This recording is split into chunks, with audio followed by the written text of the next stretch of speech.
Hi Foodsters! Today we are going to make a restaurant quality spicy and cheesy chicken submarine. So let's get into the video. So first we are going to make a chicken devil, and for that I have taken in here 500 grams of finely cubed chicken. I have uploaded the recipe of this marinade already and I feel like I'm very repetitive about it, so I'm just going to leave the link of that video in the description box below.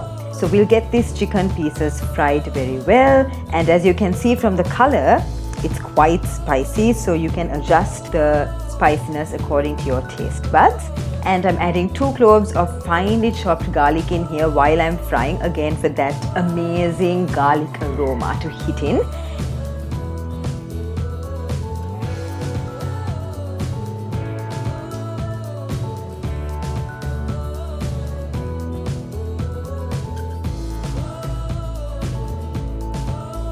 So let's make the devil part of it. So for that I have taken in here 2 tablespoons of oil, and I've added 2 whole big onions finely chopped, and to that I'm adding 3 cloves of garlic and a 1-inch piece of ginger, and 1 tomato, again a big tomato finely chopped, and to that I'm adding 1 capsicum. So if you don't like it that spicy, obviously you can reduce the amount of capsicum. And to this I'm going to add the fried chicken that we made earlier, or shallow fried chicken I should say, and we'll combine these ingredients really well, and we'll add chili flakes in there and a dash of lime.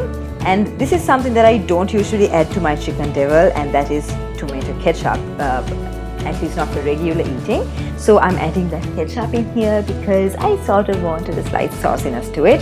And finally, to balance all of those flavors out, I'm adding a teaspoon of sugar. You might need more or less according to your taste.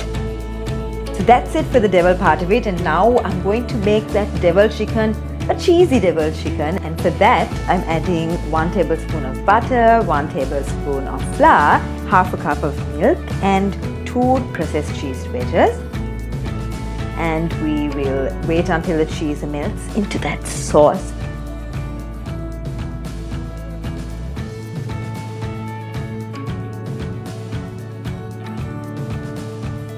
This luscious cheese sauce that we just made, we are going to add our devil chicken and mix it really well.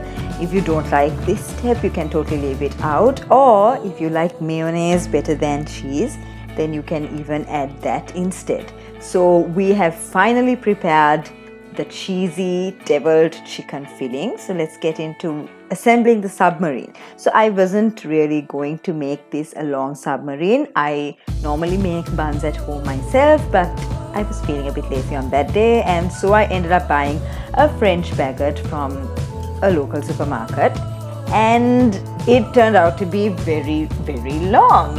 It's actually 2 feet long, and so I was like, okay fine, we might as well just make a giant submarine. I would normally toast my buns before I assemble them, but you see this thing, it's huge, it will definitely not fit in my oven, so I'm just going to just leave it like that. And I'm spreading butter and some tomato ketchup in there, and finally adding a cheesy, spicy chicken filling in there. I should mention that French bread is slightly chewier than normal bread, so if you want a softer texture than a chewier texture, then I suggest you go for a normal submarine bun. Here's the healthy part of it, very, very healthy.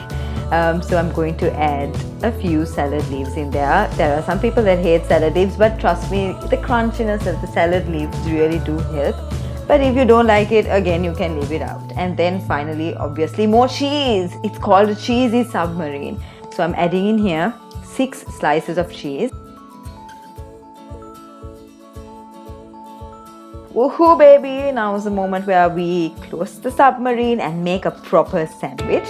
So here you go, it's a 2-foot long submarine. It's very easy, you can make it at home very easily. That too with very readily available ingredients. And for a finishing touch, I am going to add some of my baked fries. Yes, they are baked and not deep fried, just to cut down a bit on the oil. I'll upload this recipe also pretty quickly. So that's it. We have made our 2-foot long submarine. And yes, it is sitting on top of 2 cutting boards.